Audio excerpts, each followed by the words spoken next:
Good evening, and thank you for coming. My name is James, and I'm the Humane Educator for the Animal Rights Foundation of Florida. Now, I'm typically giving this presentation to a high school classroom, so my audience is a little different. And same level. Same level. We'll find out. We'll find out. So I pretty much know my audience. I can pretty much guarantee that 99% of the kids in the class are eating meat, dairy, and eggs. And there might be one or two kids who are vegetarian, but it's a very rare occasion where you'll get a kid who is vegan. When I speak to adults, it's a little different. I don't quite know my audience as well. So I want to get to know you. So here's what I want everybody to do. I want everybody to please stand up.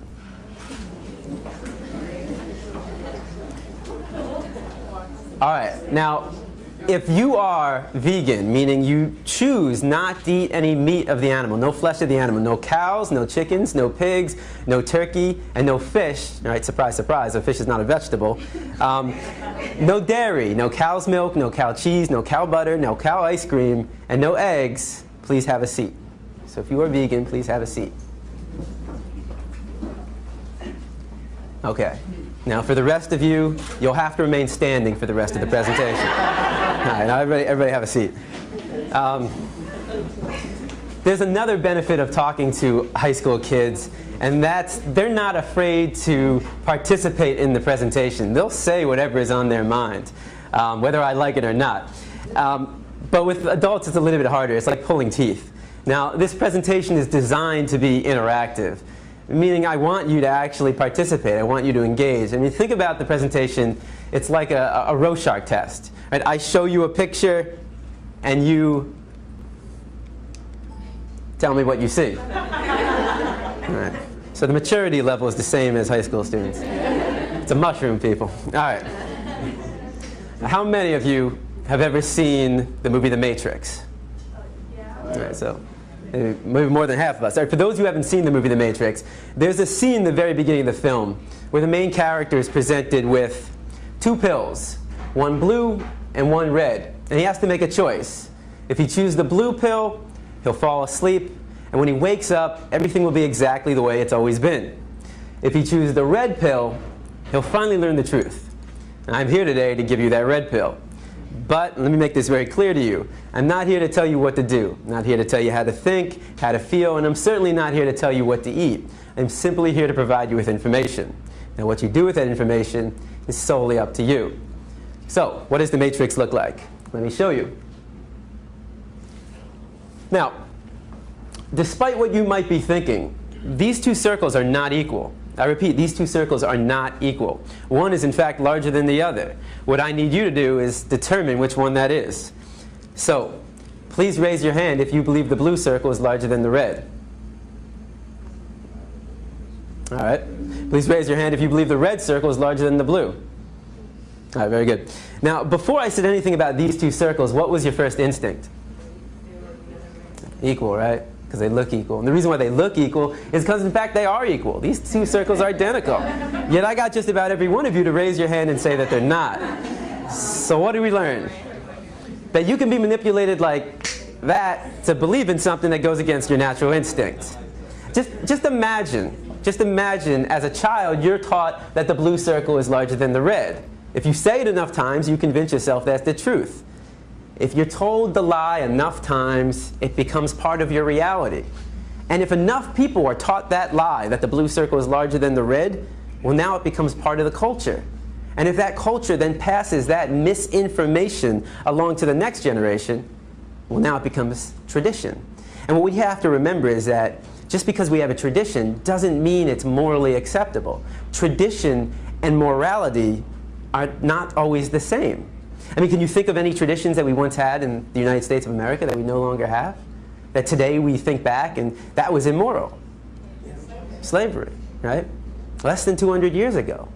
And that was a tradition. So the traditions we have today doesn't necessarily mean they're morally acceptable. And as we evolve as a culture, so do our traditions.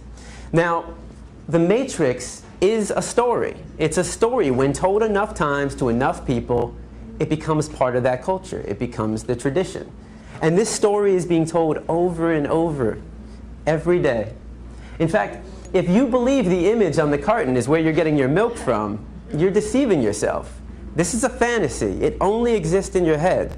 It's a blue pill fed to you by the industry to get you to buy their product. This is the matrix, the lie we tell ourselves about where our food is coming from. The reality is far more disturbing. 90 to 95% of the milk, the meat, and the eggs that we consume in the United States are coming from these conditions. Now, this is called factory farming. This is where you take thousands of hens, pigs, and cows, you can find them into warehouses. In fact, every year in the United States, 10 billion, right? 10 billion cows, pigs, and chickens are being slaughtered for food. So what that works out to be is that every second in the United States, 300 animals are killed, just like that. So 300, 600, 900, 1,200. By the time I'm done talking today, there'll be over 1 million animals that have been slaughtered. And most of us don't even blink an eye. I mean, how is it possible that in the United States of America we can slaughter 300 animals every second and not question that? Because of the story we've been told. The story justifies the action. If you say it enough times, you actually convince yourself that's the truth. How many of you were taught as a child you need to eat meat to get protein? I mean, I know I was. How many of you were taught you need to drink cow's milk to get strong bones? Not dog milk, not chimpanzee milk, not elephant milk, not rhino milk, not hippo milk, not tiger milk, not lion milk, not giraffe milk, not elephant milk. Did I say that already? I think you get the point. Not even our own mother's milk, but we need to drink cow's milk to get strong bones. The absurdity of drinking the milk from any other species and any other being besides our own mother, when it's said enough times, loses its absurdness. So all we're going to do today is find out if the matrix is telling the truth. Now, the first thing we've been taught is that our diet is natural. You know, we eat meat, dairy, and eggs, so therefore it must be natural. So let's find out. Now, you have two images on the wall. All right, again, remember the Rorschach test. You have two images on the wall. I want you to tell me all the thoughts that come to mind when you see the image on the left. And don't be afraid to scream out. Nobody's going to get sent to the principal. What do you see? Fresh, yum, sweet, right? If I came into the room with a basket of strawberries that looked just like that, organic, and I put him on the chair right here, now what would be your thoughts? Okay, same thoughts. What would you think if one of us got up and started chewing on the strawberries? Maybe we'd want to join in. If I come into the room with a basket of strawberries, how many of your mouth starts to salivate? Your mouth starts to water? If I take a strawberry and I put it under your nose, what do you smell? If I take a knife and I slice that strawberry in half and put that under your nose, now what do you smell? Notice how all the sensations remain the same. You see a strawberry and it looks like a strawberry. You smell a strawberry and it smells like a strawberry. And you take a bite out of a strawberry and surprise, surprise, it tastes like a strawberry. Exactly, it's a strawberry. But what thoughts come to mind when you see the image on the right? Cute. It's kind of a rigged audience. You're in a vegan restaurant. But you know, when I go to a classroom, you know, half the response, you'll get half the kids who say, "Oh, cute. Animal, pig, Wilbur, babe." So half the class will see an animal, and the other half of the class will see bacon, sausage, ham, pig, sweet pork, and hot dog. They'll see a food. It's one or the other. You're either seeing an animal or you're seeing food. Now, what would happen if I took one of the pigs living, brought him into the room right here, and put him right in front of you? Does that change it? Now what do we see? And I mean, what would we think if one of us got up and started chewing on the pig? Not very normal. If I come into the room with a pig under my arm, how many of your mouth starts to salivate? Right? If I take a pig and I put it under your nose, what do you smell? You smell a pig. Just like if I took a dog and put it under your nose, you smell a dog. A cat, you smell a cat. If I took a knife and I sliced that pig in half and put that under your nose, now what do you smell? You smell the stench of death. You smell a rotting corpse, bacteria, decomposing flesh. You see, there's a process involved, and I'm here today to show you that process of how you convert this animal into this product. Why should it be kept a secret? Why should we not know what we're participating in and what we're putting in our body?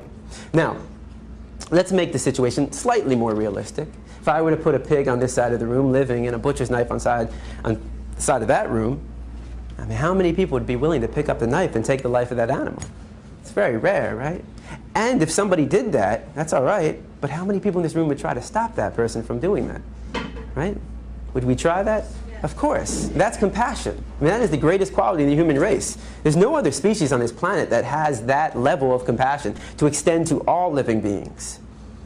But if you would stop somebody from killing a pig in front of you, and then go home and have this for breakfast. Well, that's called hypocrisy. You know, just because it comes in a nice, neat package all dressed up in your supermarket, just because you didn't take the knife and shove it through their jugular, just because you didn't get blood on your clothes, and just because you didn't hear their screams doesn't mean you didn't participate in the killing. Every time we buy this product, we are supporting somebody else doing what we ourselves wouldn't want to do, what we ourselves wouldn't want to see, and what we ourselves wouldn't want to hear. Now, if you still see bacon sauce in the hand when I bring a pig into the room, what happens when I change it to... Ooh, one sec. I'm supposed to like not. There we go. All right. Oh, right. It's the common response. Now, I've never heard anybody say yum. Nobody ever sees dog feet, hot dog. So why not? Why don't we see a food? Well, we've been accustomed to view this animal as our pet. I mean, how many of you have a dog or a cat, right? How many of you have a pig? Not so much.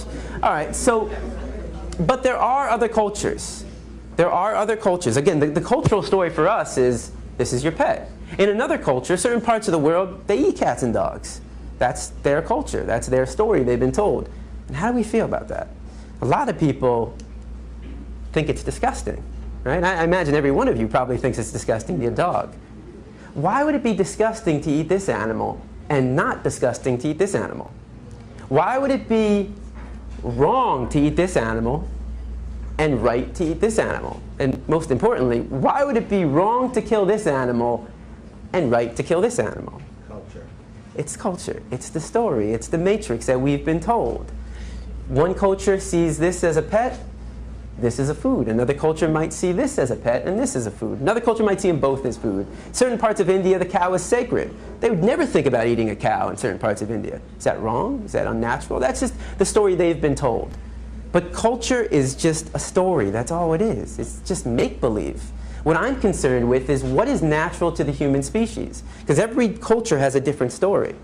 But you take somebody from Asia, Africa, South America, North America, Europe, and we're all the same species. We're all human beings. So let's take a 3-year-old from any country in the world, and you put that 3-year-old in a room, and you line up 5 animals in front of that 3-year-old. A pig, a dog, a cow, a cat, and a chicken. Do you think the 3-year-old is going to know which one to eat and which one to pet? What's the 3-year-old most likely going to do, or try to do? Play with them all. It's going to try to play with them all. The 3-year-old has to be taught, no, no, no, no. Don't play with him. Eat him. Play with him. Pet him. That's what we were taught. We didn't choose our diet. Our diet is a learned behavior. We were raised to perceive this animal as your pet and this animal as your food. But that's not the natural perception. The natural perception is that they're all of our companions. So our parents chose our diet based upon the cultural story. And if you have children, you base their diet on the cultural story being told, which is the same story. Now, let me give you another example. If you take a baby and you put a baby in a crib and you put on the right side a baby chick and on the left side an apple, which one do you think the baby's going to try to play with and which one do you think the baby's going to try to eat? Most likely, I put the inanimate object, in this case the apple, in his or her mouth. And if the baby, most likely will be piqued by the interest of the thing moving, in this case the thing being actually a living being in the chick. Now, if the baby tries to eat the chick, what's the chick going to do? It's going to run away or peck at him. Now, if you walked into a room with a baby in a crib, playing with an apple and chewing on the head of a live chick, what would you think of that baby? It's like demon baby? You gonna allow that demon baby to play with your baby instead of a play date? Probably not. So if it's not all right for a baby to cause harm to an animal, even when they don't know any better, why does it become more acceptable as we get older, when we do know the difference between an apple and a baby chick? The question is, do we find it acceptable to cause harm to an animal? Well, let's find out. If you were to walk outside right now and you saw somebody taking a baseball bat to a dog's head, what would you do? You take action. At the very least, you'd call the police because you recognize that as a violation of this animal's right to be free from harm. We're all given that right at birth. Every animal on this planet, whether it's a mammal, whether it's an amphibian, whether it's a bird, a reptile, a fish, an insect, we're all earthlings, human beings as well. We are all earthlings. And what do all earthlings have in common? 2 things. We all want to live. We all desire to live. That is what is creates the equality in all of us. We all want to live. And the second thing is we all avoid pain. Those two things make us equal. From the largest land animal on earth, the elephant, to the smallest, the insect, the ant, and everything in between, from the dog, the pig, to the human being, we all desire to live, and we all avoid pain. Now, if you were to walk outside right now and you saw somebody taking a baseball bat to a pig's head, would your emotional response not be the exact same thing? Of course. Because the question for you is, what's the difference? What's the difference between the two? Right? Is there a difference? You might think one is cuter than the other, but that says more about you than anything about these two animals. You know, a lot of kids will say, well, the nose looks different. But I say, but they both got a nose to smell. Some kids will say, well, he's got hooves and he's got paws. I say they both got feet to walk and run. Some kids say, well, his ears are going up and his ears are flappy. They both got two ears to hear. They both got two eyes to see. They both got a heart to beat and a mind to think. And the reason why we would take action for both of them is because we recognize the equality between them and not the difference. Any difference is insignificant. The similarities, though, are striking. We know they're equal, yet every time we sit down for a meal, we create that separation. We create that inequality. It's just like we knew the two circles were equal, red and blue, but all it takes is somebody to tell you a story. Now, what we most importantly recognize is that all animals have feelings. But how do we know? I mean, how do we really know? Or how do we even know that humans have feelings? Well, I mean, of these feelings, what's most important to you? Happiness, right? How do you know if somebody's happy? If I said to you right now, this is the happiest moment in my life, would you believe me? Hopefully not, no offense. So, how are you going to tell if somebody's happy? They're smiling, they're laughing. I could take somebody in this room who doesn't speak your language, but you can tell how they're feeling by their expressions, the sounds. It doesn't have to do with a language, though. What about other animals? Well, they wag their tail, they bark, they jump up and down, they play with each other, they lick. So all these are signs of how they feel. What about pain, though? If I said to you right now, my right hand is killing me, would you believe me? I haven't given you any signs. It might, though. It might be killing me. There's only one person in this room who knows if it's actually killing me. That's me, of course. If I say, let's say I was to trip over my feet here, though, and nail my head against the side of this table, start bleeding profusely out of my head, and I'm screaming on the ground, would you believe I'm in pain? Of course, I'm showing the signs. Here's a test. You take your hand, you put it over a flame, what happens? Burns, right? What's your reaction? Pull back and scream. You take a dog's paw, put it over a flame. What's his reaction? Same thing. Pull back and scream. You take a pig's leg, put it over a flame. Same reaction. You take a dog, a pig, a cow, a chicken, a goat, a duck, a horse, a rat, a mouse, any animal that's living, put a body part of the flame, they all have the same reaction. You take a fish out of water, and what's their reaction? Start flopping around. Why? They can't breathe. You want to know what it feels like to be a fish out of water? Have your loved one put your head underwater and not let go. And it really wouldn't be your loved one, though, if they're doing that. That's what it feels like. Of course fish have feelings. They're not vegetables. If you take a vegetable, you take a plant, you take a strawberry, and you put it over a flame, and what happens? It melts. It doesn't have feet to run away. It doesn't have a mouth to scream, a nose to smell, eyes to see, ears to hear, a heart to beat, and a mind to think. And a lot of kids will like to give this one. Before you say, well, plants have feelings, they don't have a nervous system. They don't have a nervous system. Without a nervous system, they can't feel pain and happiness the way that animals and humans can. So the question is, when did we learn this? When did we learn that animals have feelings? Hopefully this isn't the first day that you learned this, right? When you were younger, right? And how did you learn it? Maybe you had a cat or dog. All you have to do is go outside and just experience any of the animals outside. And if they run from you, it means they're scared. If they come up to you, you probably have food or something and they want it. So we understand this through the experiences we have. In fact, think about the books that were read to you as a child, the songs you listened to, and how about the movies? Now think about the movies we show to our kids. What do all these movies have in common? What are they about? What kind of animals? Farmed animals. Even fish are being farmed. You have pigs, chickens, cows, and fish. These are all the animals we eat. What's the common theme in these movies? They're running. Yeah, they're being saved. No animal wants to die. No animal wants to be dinner on your plate. And we root for these animals. You take even the biggest pork eater in the world, he's rooting for Wilbur. Nobody wants to see Wilbur made into bacon at the end of that film. Chicken Run. We root for the chickens. Now, I guarantee there are 1,000 people, watching Chicken Run. Go, chickens, go. While eating a KFC bucket of chicken wings. Because they're not making that connection. Babe. How many kids watch the movie Babe, fall in love with Babe, and then go home and are fed Babe unknowingly by their parents. So we're teaching kids to love these animals but eat them too. And this is the closest thing you'll come to see their reality in the Matrix, in the story we've told ourselves. And most of the times, unfortunately, the closest thing we'll come to is in cartoon form. And what is it, by Pixar and Disney, nonetheless.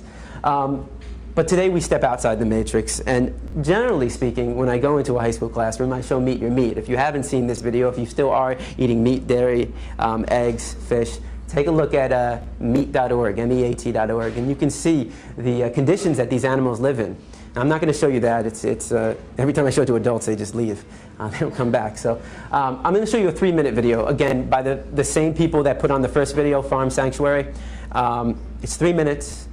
If you don't want to watch it, you don't have to. But this is where 90 to 95% of the meat, dairy, and eggs that we're consuming in the United States are coming from. And I mean, really, if you have a problem watching it, but you don't have a problem eating it, you know, why the disconnect there? But this isn't just about animal rights. This is also a health issue, and that's the second part of the presentation we'll talk about after the video. The question is, do these animals look healthy? Do the conditions they're living in look healthy? Because if the animals don't look healthy to you, why would you want to put a sick animal into your body? One last thing before I show the video. A lot of people say, well, what about milk? There doesn't seem to be any harm in raising cows for milk. Notice the very first scene in this video of the dairy cows, and you're going to actually see a cow giving birth, and notice what happens to her calf, and notice her response.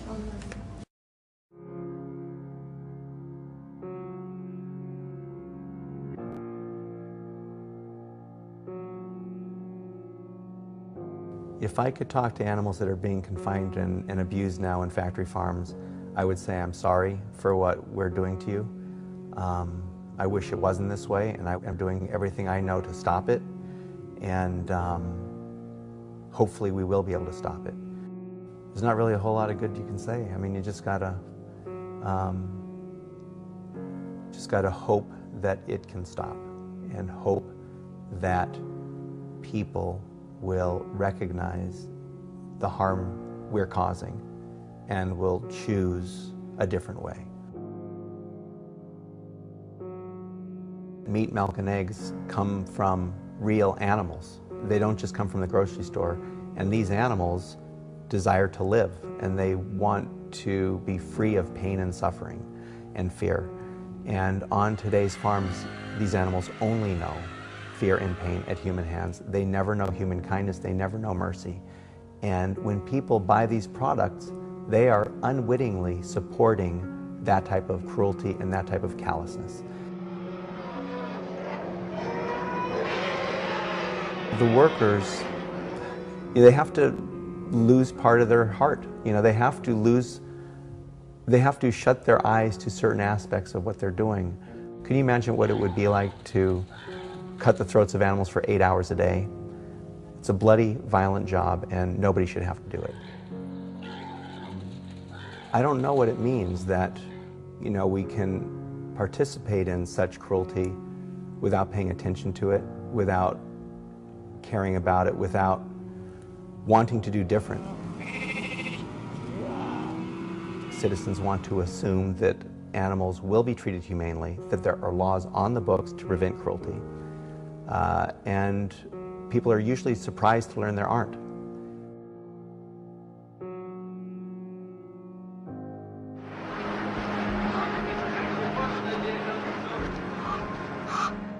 If people looked at what was happening, they'd be appalled. Most people would not support the type of abuse that has become common on factory farms.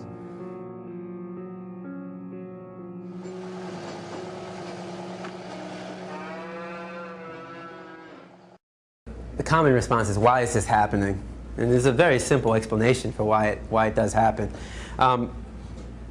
If you were to walk outside right now, if you walk down US 1 and you walk further down, let's say you came to a restaurant that just opened up, right? They were serving cats and dogs. That was their main item on the menu. Now, how many of you would be out there right now protesting? I guarantee, before the day would be over, you would have that place shut down, right?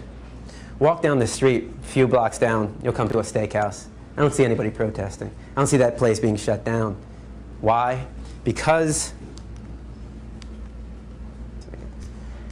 Because we've been taught to perceive this animal to be different from this animal. And veganism is simply changing your perception. That's it. That's all it is. You just change your perception. We don't have to participate in this. This is not necessary. A lot of people will say to me, well, what about, if we just created better conditions? What I'm saying to you is it's not necessary to kill an animal. You don't have to kill animals. We don't have to drink their milk. We don't have to eat their eggs. It's just not necessary. I mean, people talk about humane slaughter. How do you slaughter something humanely? I mean, is that like where you rub their belly, give them some milk and cookies, and you chop their head off? If I did that to one of you, would everybody be like, well, at least you died humanely? You can't do anything violent humanely. I mean, if I were to, could I humanely rob you? Humanely rape you? What does humane theft look like? Is that where I come up to you and I say, hey, I need you to do me a favor. I need you to come up here and take your wallet, put it on the table right here. Take all the credit cards, cash, everything, put it on the table right there. Pretty please, with a cherry on top. Would that be humane theft? I mean, would everybody be like, hey, if I'm going to get robbed, I want him to do it? He's pretty nice about it. Of course not. Nobody wants to be robbed. Nobody wants to be killed. Nobody wants to be raped. It's not necessary. Think about it this way. How many of you do not own a fur coat? Raise your hand if you don't own a fur coat. Yeah, that's what I thought. Why? Why don't you own a fur coat? Because it's cruel and unnecessary. Because it's cruel and unnecessary. What about if I said to you, you know what? We're going to take some minks, all right? We're going to raise them for, fur coat. We're going to raise them, but we're going to, give them a lot of room. We're going to cage free, free range, organic food. They're going to, they're going to live like kings and queens until we kill them, of course. After a few weeks, a few months, they won't live to their natural age. But we're going to create humane fur. Would that be acceptable? Would you go out and buy a fur coat? No, because it's not necessary. A fur coat is not necessary, especially here in Florida, but it's not necessary anywhere. You don't need a fur coat to survive. You don't need to eat animals to survive. It's not necessary. It's just sugarcoating something, humane slaughter.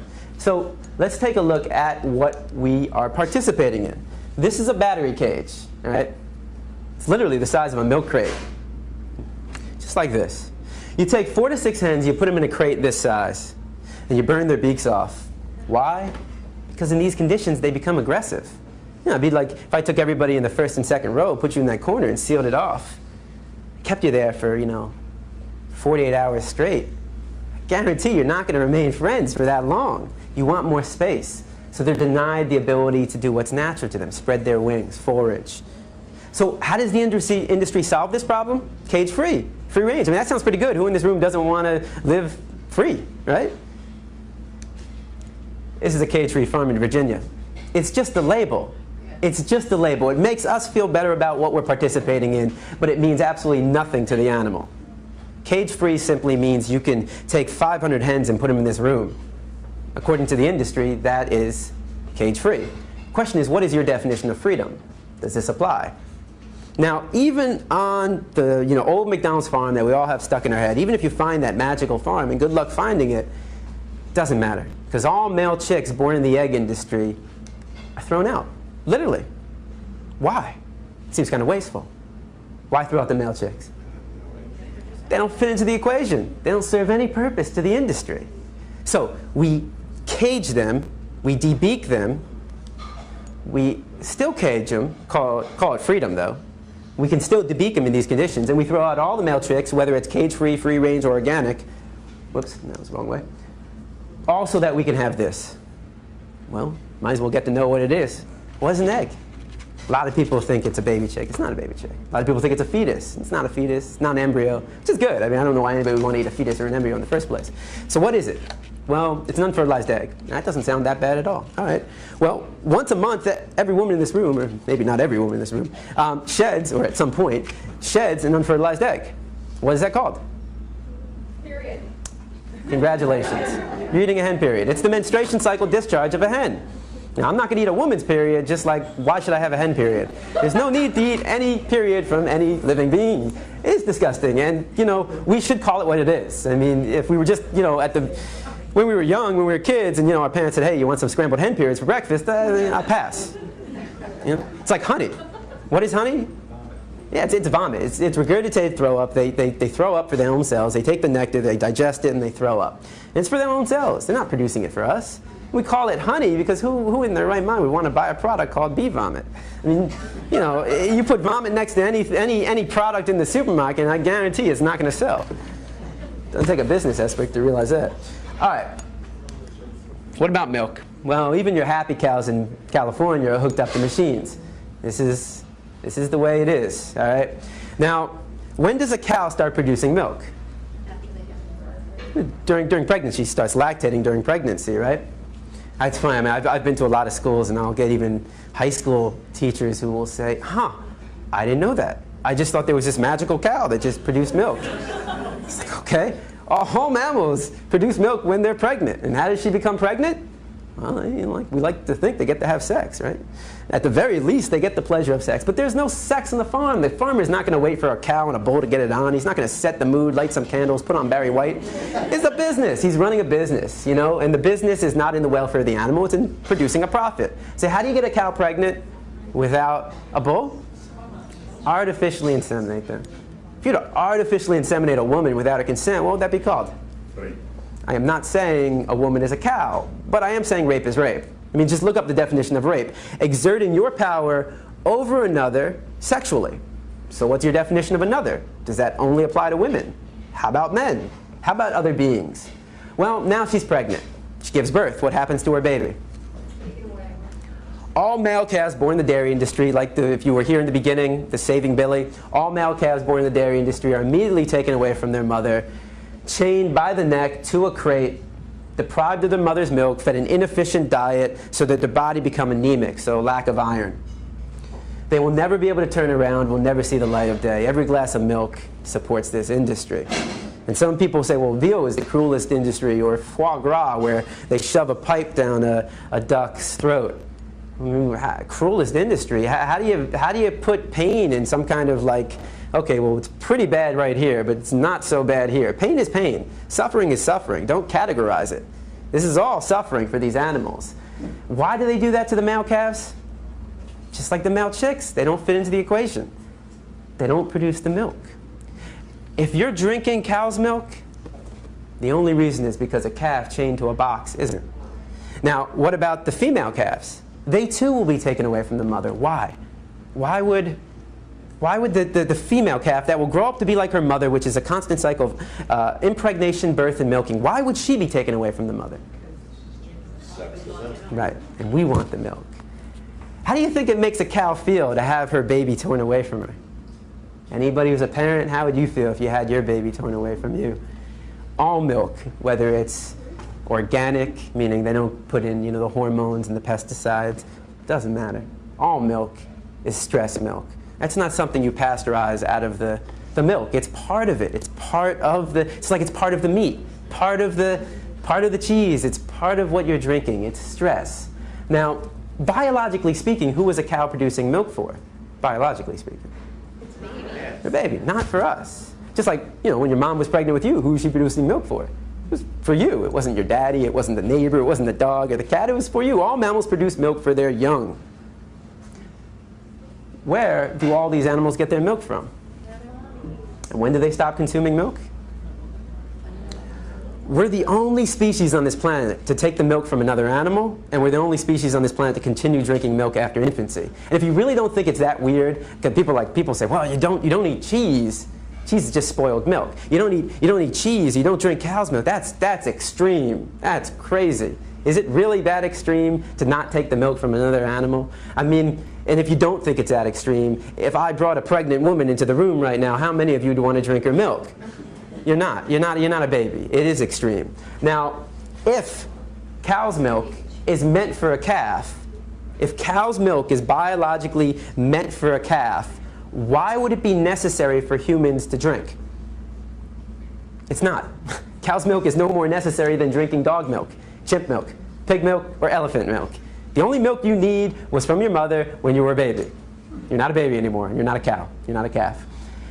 Well, what about if I said to you, you're walking in Publix, Whole Foods, Winn-Dixie, maybe Winn-Dixie more likely, and you come across not cow milk, but chimpanzee milk. That's why I said Winn-Dixie. No offense you shop at Winn-Dixie. I can't picture, well, I don't know, maybe Whole Foods. But, all right, so chimpanzee milk, right? How many of you would buy it? Probably not, right? That's disgusting. Why would it be disgusting to take the milk from one animal, but not disgusting to take the milk from another animal? In fact, if you're drinking cow's milk and you find chimpanzee milk, I'd say make the switch. It makes more sense. Why would it make more sense to take the milk of a chimpanzee?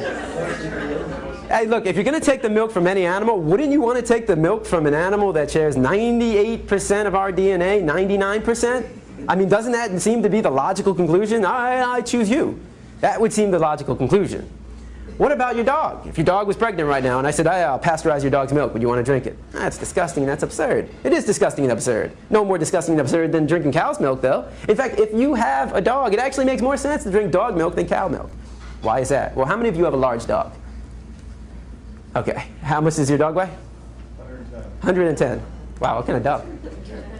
What kind of dog? American Bulldog. There we go. All right, 110 pounds. That's pretty close to the human weight, right? 110 pounds? That seems to make sense. This animal weighs 2,000 pounds. Why put a product meant for a 2,000-pound animal into this? A baby doesn't even know why. All right. A baby on average weighs 7 pounds at birth. I really don't know where I'm supposed to be pointing this. It's like a magical wand.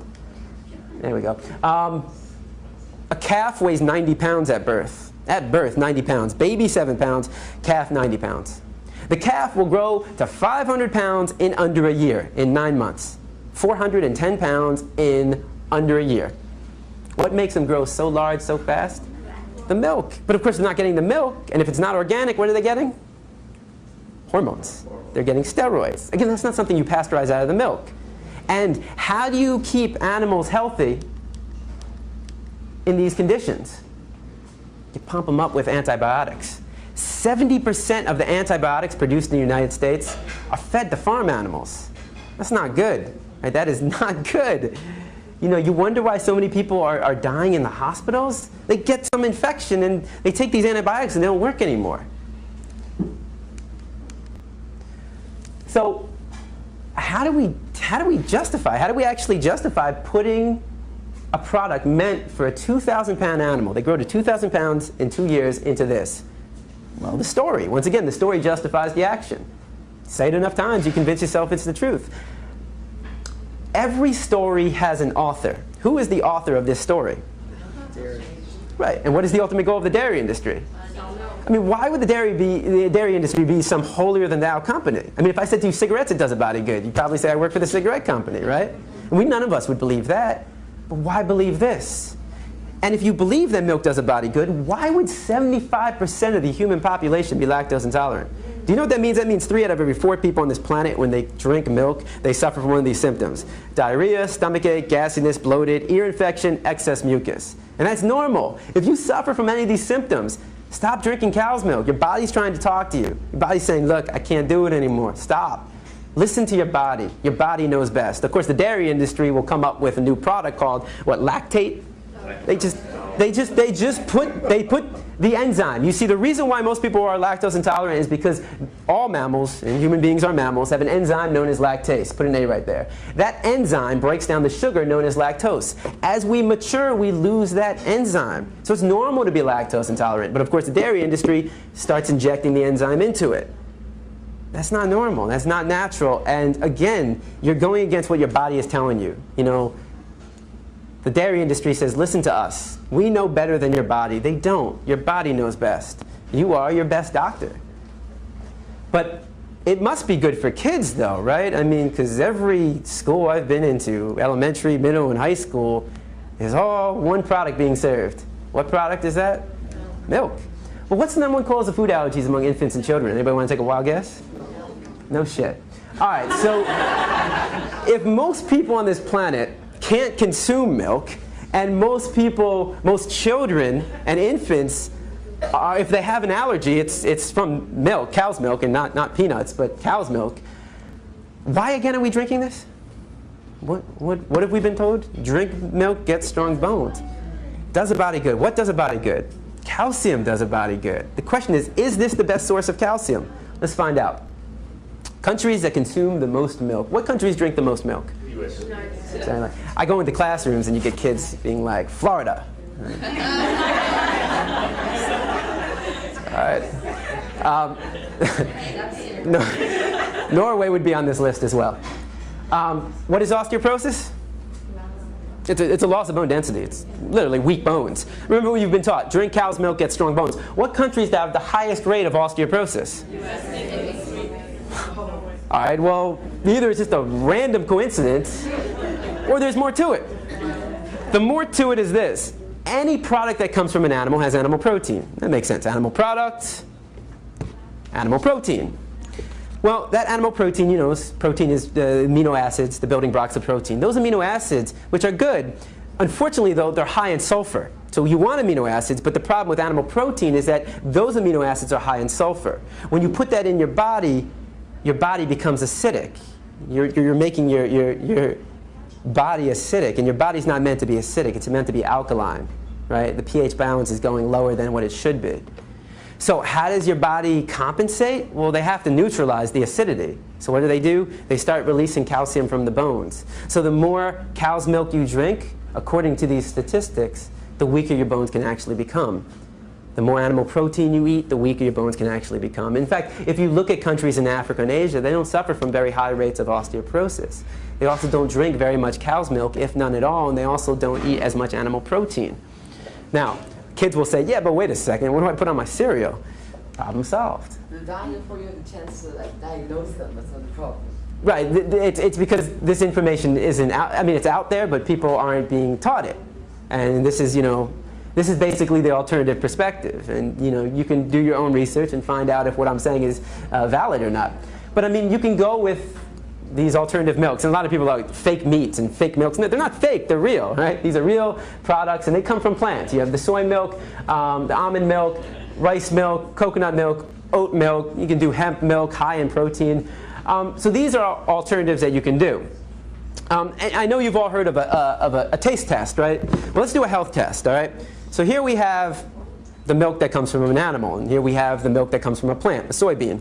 All right, there is 150 milligrams of calcium per half a glass in your cow's milk. How many do you think is in your soy milk? It's the same. It's 150. It's the exact same in a half glass. All right, so what's the difference? Well, this comes from an animal, and once again, animal protein can leach calcium out of the bones, and all animal products, meat, dairy, eggs, fish, is high in cholesterol. It has cholesterol, and your body naturally makes cholesterol. You don't need to put any more cholesterol in your body. So this has cholesterol. This doesn't. All plant products don't have any cholesterol. And all plant products, everything you see up here, everything you see over there on the table, fruits, vegetables, rice, beans, has fiber. Has fiber. So plants have fiber, no cholesterol. Animal products, no fiber, and high in cholesterol. So again, let's do a health test. High in cholesterol, no fiber. High in fiber, no cholesterol. Which one do you think is the safer choice? I rest my case. All right. But you don't have to do this. I mean, human beings don't really need to drink anything besides water. I mean, that's really all we need to be drinking. And you can have your orange juice and your apple juice, but we just need water. Now, again, this is for the cereal. But you can get all your calcium from plants. I mean, just think about it. What is the largest and strongest land animal on Earth? An elephant. Weighs 10,000 pounds. You know what his diet consists of? That's it. I don't know if he's eating spinach, but it's his plants. It's plants. You're going to tell an elephant that his bones look a little weak? He needs to be drinking the milk of a cow? You get all your calcium from this.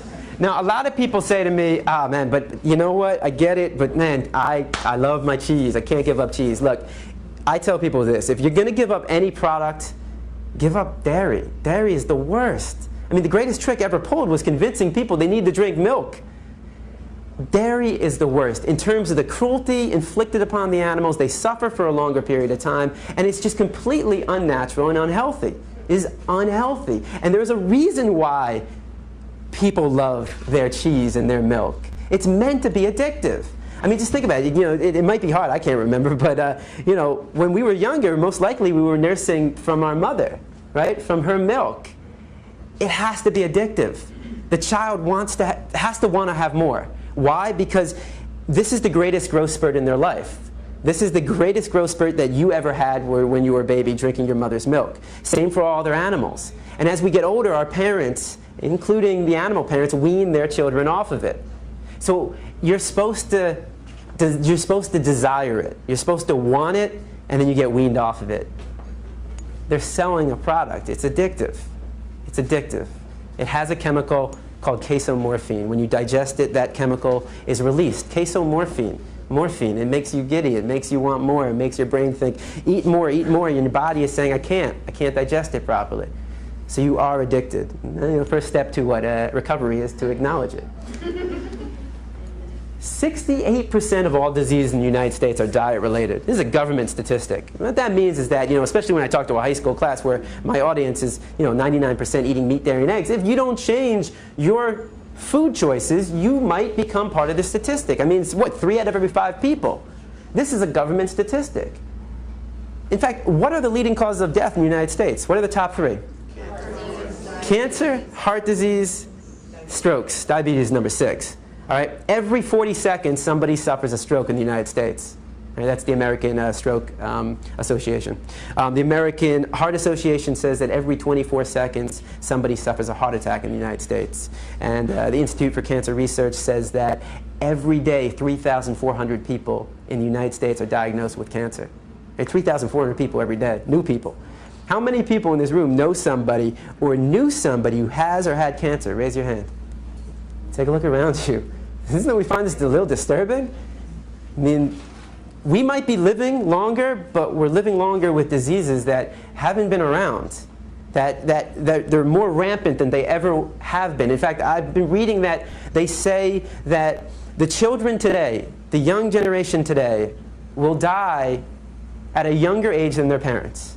Meaning that, if your parents live into 75, they might die at 70. And we're just going down. How is that possible?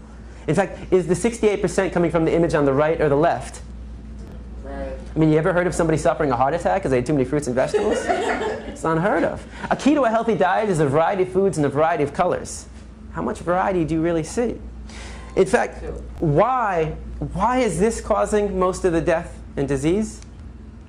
Because despite what we've been told, despite what we've been taught, we look nothing like omnivores, biologically speaking. We don't look anything like carnivores. We look identical, biologically speaking, to our brother from another mother. We look like gorillas. We look like the great apes. We look like the horses, the cows, the giraffes, the elephants, the zebras. How so? Our teeth. Not my teeth, but canines. I love when people say, what about our canines? Really? You really think they're very sharp? I mean, if we had like sharp canines like our cats and dogs, I mean, if you really think you have canine teeth that are sharp, take a look at your cat or dog. I mean, would we be using knives and forks if we had these, right? We have more teeth. Why? We chew our food. Tonight when you're feeding your cat or dog, notice what they do. Limited chewing, mostly swallowing. Our jaw goes like this. We grind our food. Their jaw opens up wide. In fact, if you want to know what humane slaughter looks like, here it is. Look at the animal kingdom. The fastest land animal is the cheetah. It goes 70 miles per hour. Now, a tiger can go about, I think it's about 35, 40 miles per hour. It's pretty quick. Then you have the deer, the antelope, the gazelle. Not as fast, right? So you have carnivores, tiger, cheetah, jaguar, and then you have the deer, antelope, and the gazelle. So herbivores, carnivores. Now, the carnivores are quicker. But what's the difference here? We got, on the right side, all right, I guess it would be your left side, the carnivores are all the track and field stars. Quick sprint, out of breath. They don't have very much endurance. On the left side, or again, the right side for you, this would be the herbivores, which don't have as much speed, but have more endurance. They are the cross-country runners. So what we like to assume, or maybe not we don't like to assume, but logic would say, okay, that the faster animal would always get his prey. But that's not the case. That's not the case because you have track and field versus cross-country. So that means that the tiger is only successful in the hunt 20% of the time. That means 8 out of every 10 deer will escape the slaughter. So what kind of deer will the tiger be able to capture? The sick, the weak, the injured, the lost, the old, the young. This animal weeds out the weak. We're not doing anything like that. In fact, if we were meant to be on top of the food chain, don't you think we would have some claws to rip through flesh? I mean, if I brought a pig into the room and asked you to kill the pig with your claws, the pig would probably enjoy it more than anything else. And this is perhaps most important. Your intestines, and Simba will be my representative. Small intestines, large intestines, also known as the colon, small and large. Now, your intestines combined, large and small, make up 10 times your body size, your body being your mouth to your anus, which is about 3 feet. And then multiply that by 10, and you have 30 feet of intestines in your stomach. And it's, from this wall through that door. 30 feet of intestines in your stomach. Carnivores, omnivores, it's about 3 to 6 times their body length. So let's say that Simba, it would be about, anywhere from 15 to 20 feet. 30 feet, 15 feet. Whose food gets traveled out quicker? Simba's, which is good, because you can call it bacon as much as you want, but once it's in your body, it's no longer bacon. It's decomposing flesh. It's bacteria. And it builds up, and they have, by the way, 10 times the amount of hydrochloric acid to break it down. So we don't even have the pH balance and the enzymes to break it down properly. So what happens? It leads to clogged arteries, which leads to heart disease, heart attacks, strokes, diabetes, high blood pressure, high cholesterol, and obesity. You ever heard of a tiger suffering from high blood pressure, high cholesterol, strokes, obesity? You know why these animals don't suffer from these diseases? Because they eat what's natural to their anatomy. When it comes to diet, we are the dumbest species on this planet. What do these two things have in common? Mercury. Mercury. In fact, there's a warning label. There's a warning label on fish. I don't know if you've ever seen it. You know what it says? Certain people shouldn't consume it, men or women. Pregnant women. All right. Hopefully it's not a pregnant man. All right. Pregnant nursing women, women who may become pregnant, young children should not eat the following fish, including tuna, because nearly all fish and seafood contain some amount of mercury, chemicals known to cause cancer, birth defects, and reproductive harm. What else does the government tell women not to consume when they're pregnant? Alcohol, cigarettes, and drugs. So basically, the government's saying, hey, look, if you're thinking about becoming pregnant, lay off the drugs for a little bit and stop eating fish. If it can do that much harm to a woman, why would anybody want to consume it? And I mean, do I really need to, say, at this point, do any one of us want to touch any food that comes from the sea? All you got to do is turn on the news, open up a newspaper, and what do you see? Oil spill. Why? Why would you want to put this? I mean, here's how it works. You take a small fish in the Gulf right now, right? Very, very small fish. That small fish is inevitably going to swallow some oil. It's going to swim further out, maybe miles away from the spill, and will get eaten by a larger fish. And then that larger fish is now contaminated and will swim out even further. And that larger fish will then get eaten by even larger fish. Now that even larger fish is contaminated with oil. And then we catch that even larger fish, and then we eat it. Cooking the animal is not going to get rid of the oil. It becomes part of the meat. So why do we consume it, though? Why do we consume, this flesh of an animal? What have we been told? You need to eat meat to get protein. Protein, right? But how many grams of protein are we supposed to get? Does anybody know? 5 to 1 kilogram by the weight. Okay, in terms of grams per day? It'd be about, World Health Organization says 40 to 50, about that. 40 would be for the average female adult, 50 would be for the average male adult. But it's funny how we don't tell that to kids. I mean, I only learned this recently myself too. I mean, going through my whole life and never really bothering to find out, and nobody ever bothered to tell me. It's like, saying, here, have the keys to my car, go, pick up some stuff from me, go get my groceries. But I didn't teach you how to drive the car. Teaching kids, you gotta eat it, but not teaching them how or how much. Now, again, let me show you how easy it is to get protein, all right, especially here in the United States. All right, your standard American diet for breakfast, you got your bacon, you got your cow's milk, and you got your hen periods. All right, how many slices of bacon would you want? Now, I know you might not eat bacon now, but how many slices do you remember as a kid, maybe? Maybe 2? Okay, each slice has 5 grams, 2 times 5. All right, how many eggs would you want? 2. Each egg has 6 grams. So what do we got? 12 plus 10? 22. How many glasses of milk? 1 glass. Each glass is 8 grams. So you are at what? 30. You're not even done with breakfast. That's not including the toast with cow butter you might put on it. So you're not even done with breakfast, and you're almost at the limit. The average American does not need to worry about getting enough protein. They need to worry about getting too much protein. That's why the United States has the highest rates of obesity in the entire world. All right? I mean, people all the time say, James, wait, you don't eat meat. Where do you get your protein from? Like all of a sudden, like, holy shit, like it's all of a sudden dawned on me, like, I have been without protein for the last 8 years. Let's go to McDonald's and get a Big Mac. Like I'm about to fall down or something or pass out. Have you ever heard of somebody in the United States suffering from a lack of protein and going to the hospital? It's unheard of. It's funny, even dealing with kids, I have a kid say, I tried to go vegan for a day and I got really sick. It's like, what? It's like people say, oh, I know somebody who was vegan who was sick. Really? I know tons of meat eaters who are sick. I mean, yeah, you can be an unhealthy vegan. What I'm telling you is it doesn't matter if you're eating meat, dairy, eggs, fish, or you're eating a plant-based diet, you should know what you're putting in your body. You should know how many grams of protein you're getting. You know the amount of iron, calcium that you're getting. And by the way, people say omega-3 from fish. You can get that from the seeds, the nuts. You can get that from other things. Flax seeds is a very good example. Think about this. These are the largest and strongest land animals on Earth. And what does their diet consist of? Plants. You're in good company if you're only eating plants. And what's so ironic about this is that the largest and strongest land animals, not only do they not just eat a plant-based diet, they also live the longest. I mean, this animal can live to 70 years. They can live to about 50 to 60 years. The gorilla about 50 years in the wild. And their diet consists of nothing but plants. I mean, you're going to tell any of them they're missing out in protein? I mean, this animal has 10 times the upper body strength of the average male adult. And where is he getting all his protein from? From this. His diet consists of roots, shoots, bamboo, and banana. He's getting all his calcium, all his iron, all his vitamins, all his minerals, the amino acids from this. You get everything. Everything. Here's the new food pyramid, all right? There's two things. Your body is like a machine, okay? Think of your body as a machine. You have to put the proper fuels in it to get it to work properly. If you don't put the proper fuels, it ain't gonna work. And if you put fuels that aren't as good quality as others, that will lead to heart disease, cancers, strokes, diabetes, obesity, high blood pressure, high cholesterol. It's like if you take a Porsche and you fill it up with diesel, what happens? You just screwed your car up, right? And I guarantee, what are people going to say to you when you say, hey man, I put diesel in my car today? You know what they're going to say to you? I guarantee they say, what the fuck is wrong with you? No offense. When somebody puts a hamburger in their mouth, nobody's saying, what the fuck is wrong with you? Stop. Stop. All right? You get everything. All right? I know I said think of your body as a machine. Now think of your body as a house. I love analogies. Think of your body as a house, right? To build a house, you got to start with a foundation. You can't start with the roof. Here's the foundation.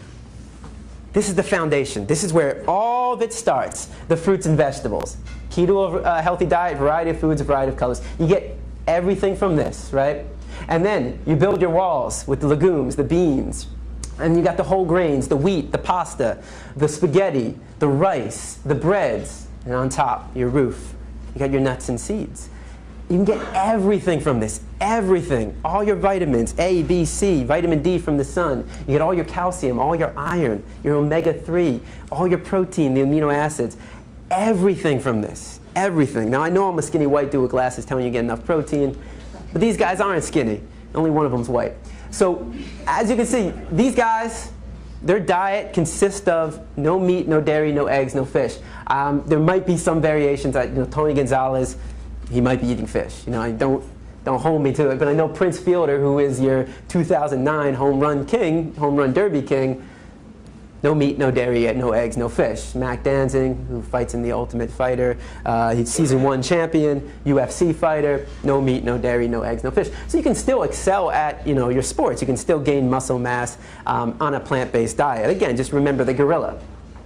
So what do they eat? Instead of dairy, everything a meat eater, a dairy eater, an egg eater eats, I eat as well. It just comes in plant form. No cruelty involved, no cholesterol, high in fiber.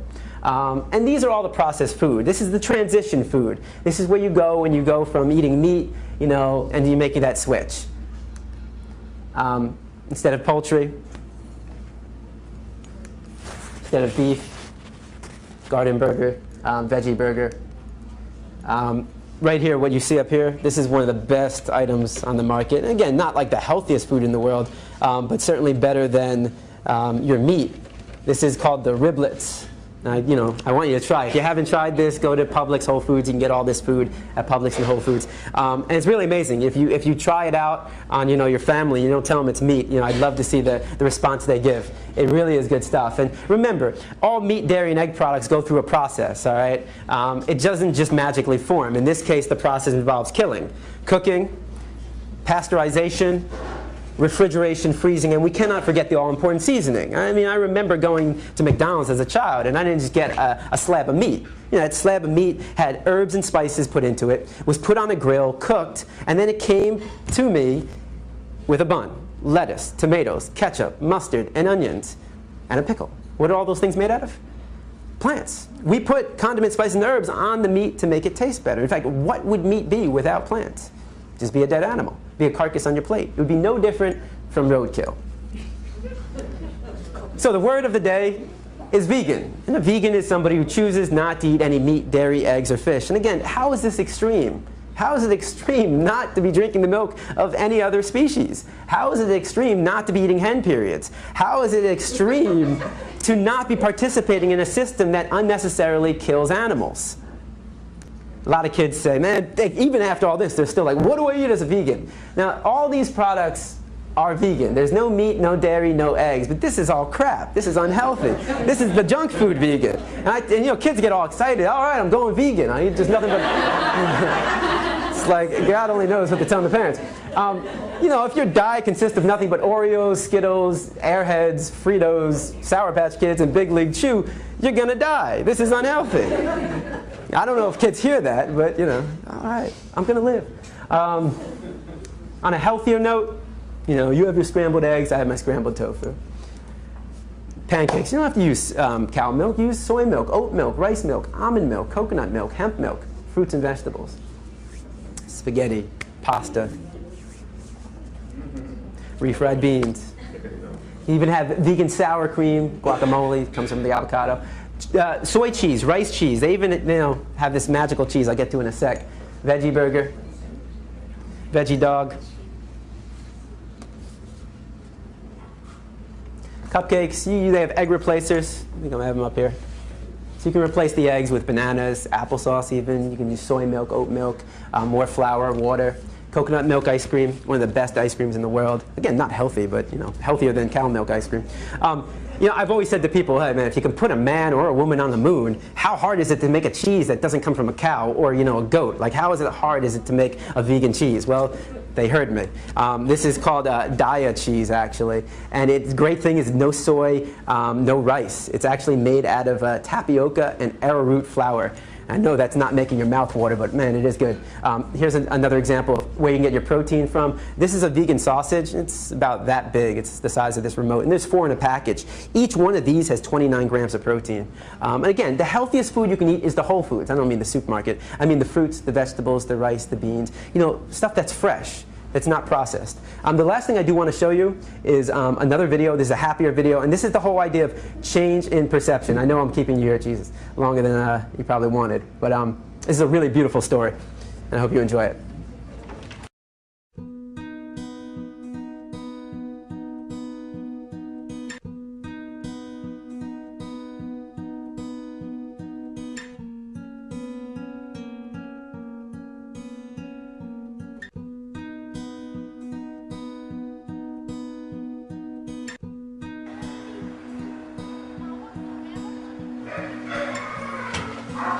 Come on in.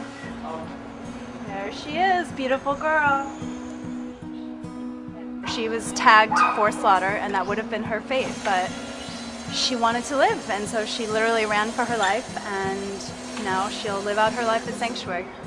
It's interesting how the public responds when one individual animal, makes a run for her life. They end up making headlines on national news. People's hearts go out to this one individual animal. The cruelty that happens to farm animals is largely hidden, behind factory farm walls, and people aren't aware of it.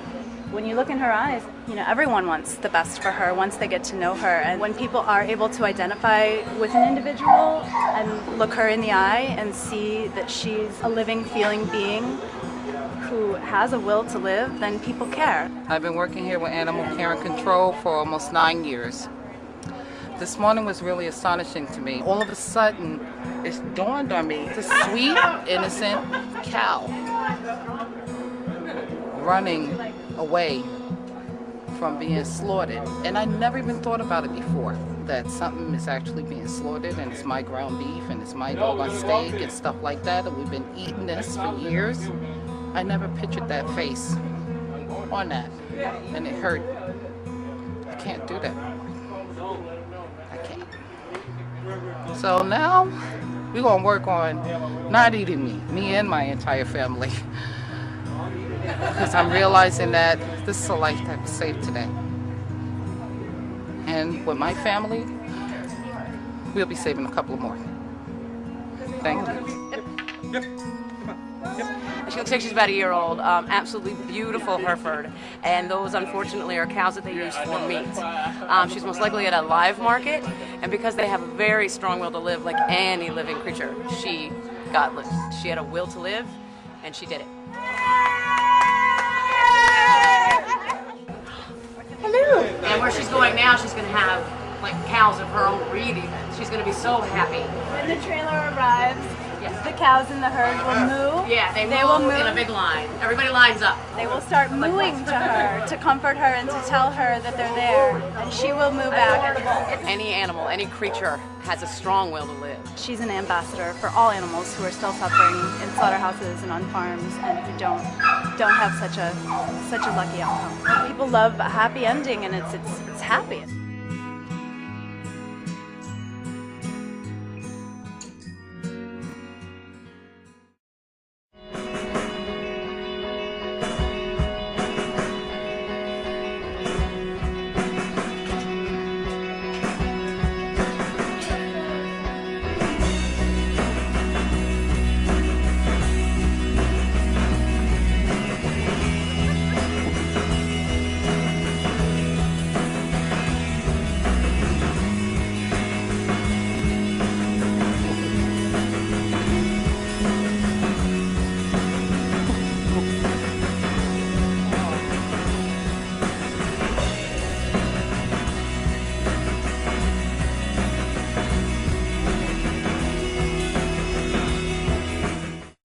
I've seen that like 100 times and I still get goosebumps. It's simple, you know. It's unnecessary. It doesn't have to be this way. You change your perception, you change the story. That's all it is. It's just the changing of the story. And you know, we can't wait for other people to do it. We have to do it ourselves. Every animal wants to live. Every animal wants to live, and no animal wants to experience pain. If you guys want more information, you can always email me at james@arf.org. You can visit our website for all of this information, arff.org. We're giving these presentations throughout the year. This is obviously every last Sunday of the month. I give these presentations here at Sublime, 5:30 to 6:30. I know we're gone over. But also, we go to juvenile detention centers, we go to high schools. We do many different presentations on different subjects as well. Right now I'm spending most of my time in camps. It's been very nice not to have to say, if you can hear my voice, clap once. Don't put that in your mouth or your ear. So yeah, if you want more information about what we do, all these presentations are free. They're all free. We give them free. So if you're interested in having a presentation at your school, if you're a teacher, at some community event that you might be running, we do everything. You know, it doesn't matter what it is. You know, birthday party, bar mitzvah, bat mitzvah, circumcision, maybe not the circumcision. All right. Also, I do want to say there's a lot of information out there. We have starter kits. We have Why Vegans, to talk about the ethical aspect of veganism. There's also, again, more information on the Animal Rights Foundation. This is a card. This has a list of all the veg-friendly restaurants in South Florida, Miami-Dade, Broward, and Palm Beach counties. Definitely take one of these. It's all out there on the table. This is my card as well. If you have any questions, you can come see me. If you did not print out the email, if you were on the Sublime list and you want $10 off tonight, it's only for the table. So yeah, I apologize for that, but it's for the table. So not everybody at the table gets it. It's just, or maybe no, you know what? I'm wrong. I'm totally wrong. It's for two. So it's if you have a group of 4 people, you get 2 of these. And thank you guys for listening. I hope you enjoyed it.